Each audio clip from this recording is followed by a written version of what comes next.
So today we wanted to cover posing. Yes. What are your top tips? I'd probably say practice. Now, you hear that a lot. Everyone says practice. I'm talking practice from the start of your prep. Yeah. Give yourself some adequate time.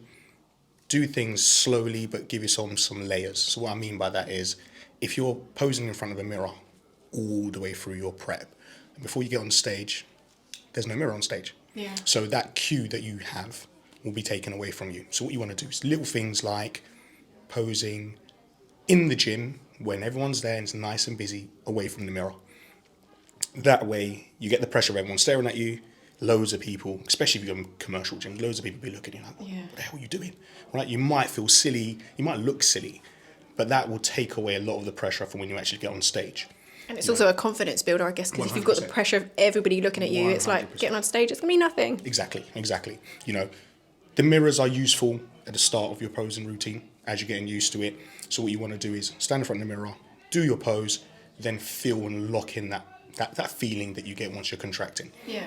Then when you take away the mirror, you want to be able to be in that position. And the best way to teach your body to do that is to close your eyes. Do whatever pose that you want to do. Open your eyes and see if you're actually in the right place. Yeah.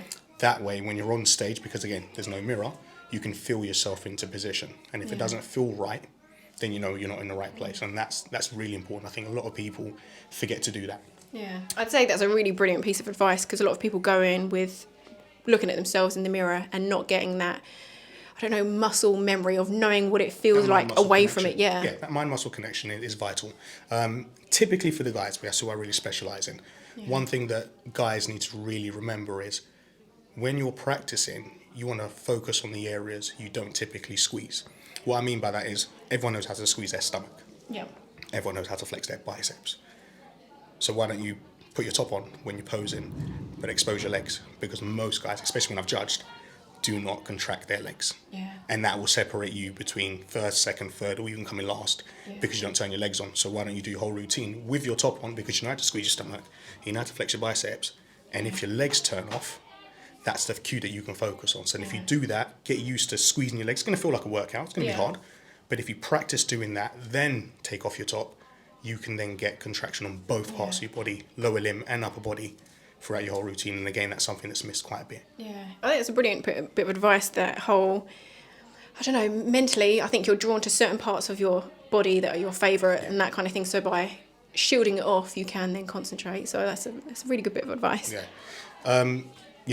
A lot of the times with my students, lats is another one.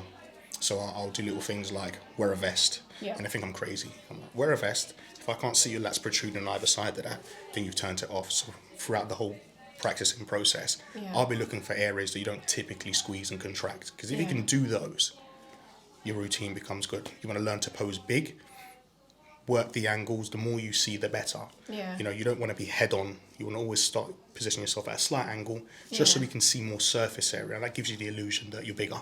I'll use myself as an example. Typically, I don't have huge legs, Yeah. but most of the time on stage, you won't notice the person next to me's legs are bigger than mine. Yeah. Because I pose big. And what I mean by that is I'm showing you more of my leg than the typical person next to me because they're quite square. Yeah. So again, that's something that you can, it's all smoke and mirrors. Yeah. So Learn it's that. not about the physical tensioning, that kind of thing. It's then how you position yourself. Exactly, but obviously you want to get yourself in good enough condition so that it makes the task a lot easier. Don't let your prep go down the pan because Ali's saying if you stand the right way, you'll look better. You still want the task to be easy, so your prep itself still needs to be really good, but prep involves posing. Yeah. And you can focus on doing the cardio and eating right and getting your gym sessions in. But if you neglect how you present yourself on stage, you will lose. Yeah. 100%. I don't think a lot of people realise how much of an important part of posing is awarded for your marks. Obviously, your physique is a huge part of it, but posing and knowing how to show off your physique to the best of your ability, that's huge. Yeah, it's almost like your CV. Yeah. It's the CV. People will see how you present yourself before they make the judgment. If you come on stage and actually your confidence isn't looking too great because you don't know how to present yourself, your posing ain't down right, your legs are turned off, your hamstrings are turned off, especially when you turn around, these things will cost you. And the worst thing is to go through a whole prep Some people do 12 weeks, 16, Yeah. more, go through all of that. And let's be honest, prep's real difficult. To throw it away on something that you can control, it's going to be more painful to you than to losing to someone that just came in and then they looked better than you. That happens, and you can Yeah. live with that. But if you've not placed where you could have placed because you threw it away because you didn't put the work in, or you didn't do that due diligence Yeah. and focus on presenting yourself, Yeah. it's going to hurt. And with especially pros as well, you really do see it when it comes down to the wire, and it literally is how you finesse that final pose on that specific court turn or whatever it is. 100%. Yeah. I think a lot of the time, especially in the pros, there's never much in it. Yeah. You know, it's not like sometimes with the amateurs you might see, you know, a wide range of physiques. In the pros, 9 times out of 10, they're pro for a reason. Everybody looks good. Yeah. Everybody's ripped. Everybody's in condition. Everyone's generally around the same size. So what's going to separate you and the other person is how well you execute your poses, how confident you look, how it flows, how you transition. And, you know, speaking on transition, it's not just about being expressive Yeah. when you transition. You need to be able to land into the pose. So some people make the mistakes of focusing so much on transition, making something overly flamboyant, Yeah. and then they miss the pose itself. Yeah. And then you have the others that do the complete opposite. They don't focus on any part transition, and they hit the poses decent, but because it doesn't flow, Yeah. you lose that element of you know, stage presence that you also need as well. So all is encompassed. Yeah. Working all of that, those little elements together to bring the best that you can. Yeah, I completely agree. It's like the whole, if you were to compare it to dance, it would be somebody doing a robot dance versus popping, that kind of thing. Exactly. And, you know, you want to mix elegance with a bit of power, speed, angles. All of these things make your routine really good. I've had guys and girls that have come out and they, you know, they walk really robotic because they're squeezing so hard, they're losing their natural movement pattern.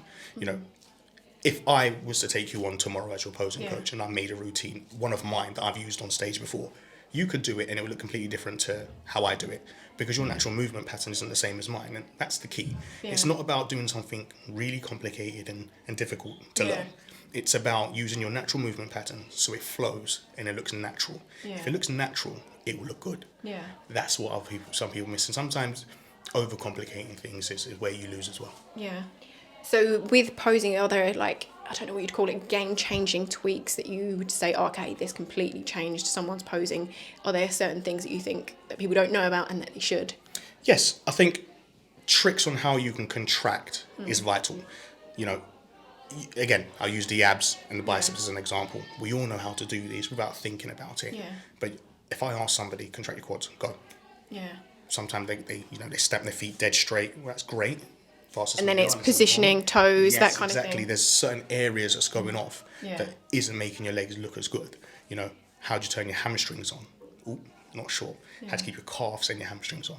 Ooh, not sure. It's little things like that that really make a big difference. So you want to practice on contracting. You want to practice contracting and feeling it, contracting on cue. Yeah. You know, lats is a typical one. Sometimes you'll see people on stage really rounding their shoulders trying to figure out how to get into that position. Take some time to learn that. Yeah. Between sets, whilst you're working out, again, mind-muscle connection, those things build a better posing routine. Yeah. Natural movement pattern, like I mentioned, and try and relax. I know that's easier said than done, Yeah. but if you can relax in your movement, it looks better. Yeah.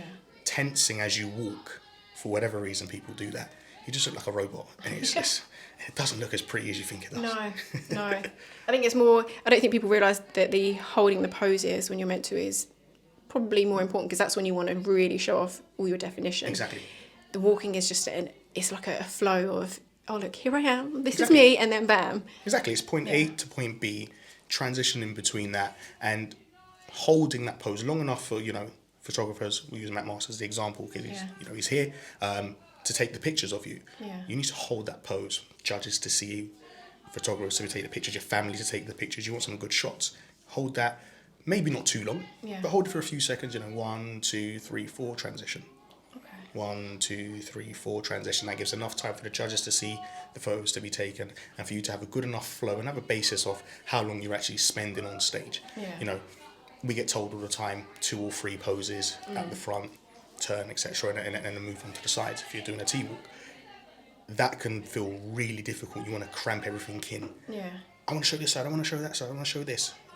use the whole T in that walk as the example. Something in the middle, something on the side, a different part of your body. Try not to do the same things that everybody does. Yeah.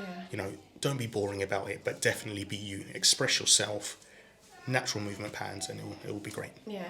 Do you have a specific pose that you know obviously is suited to you and is your best pose? Would you like to show it show it to us? Obviously, we're not going to get the full effect because you're fully. Yeah. Do you know what? I don't think I have a specific one. Yeah. My back poses are generally really good, and again, that's smoke and mirrors. Yeah. It comes down to how you position yourself, almost feeling like you're being pulled on either side, so you can nick a couple inches on each side of your lats. The external rotation to turn the back of your wrist to get the peak of your biceps. Yeah. Little things like that is what gives you the edge. So yeah, I'd probably say a back pose, but again, you possibly could see. We won't do it today. We'll save it. We'll save it for another next time. On stage. We'll save it when I'm next on stage. But yeah. Yeah. Which we're not going to discuss. It's a surprise. It's going to happen. A surprise. It's going to happen. But when I come back on stage, I can assure you it's going to be magic. Yeah. But it's going to be a surprise as when. Definitely a surprise. Are there any other tips that you have for people regarding posing? Don't complicate it. Yeah. Keep it very simple. And look, you don't make up your routine. Somebody somewhere in the world has done parts of your routine. So look on social media, not to learn their poses, but to see things that you like the look of. So then when you decide to make yours, you have a skeleton to work from. Yeah. Do not make any changes, I'd say maybe 2 weeks out, Yeah. 3 weeks out. Don't make any changes. Whatever it is, lock it in. Yeah. One of the biggest mistakes people can do is make last minute changes to their routine. Yeah. If you do that, the issue is this.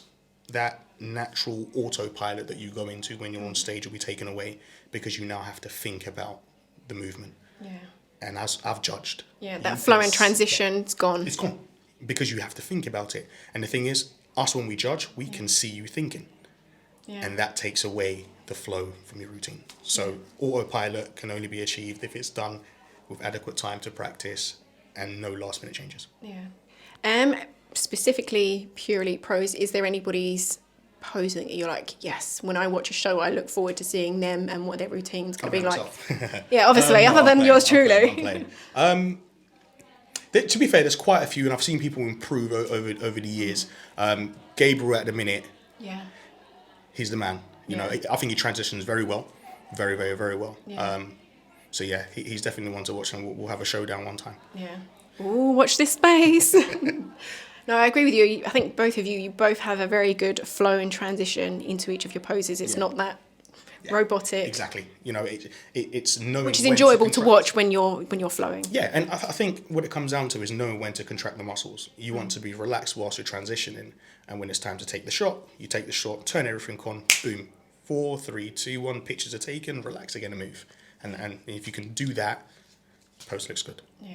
Are we going to see you at any of the Pure Elite posing camps or anything like that? Oh, of course. You'll see me, and if you do see me, fire as many questions as you like. You've got my Instagram now. Just ask. I am more than happy to give some information out. Cool. Brilliant. Thank you very much. My pleasure.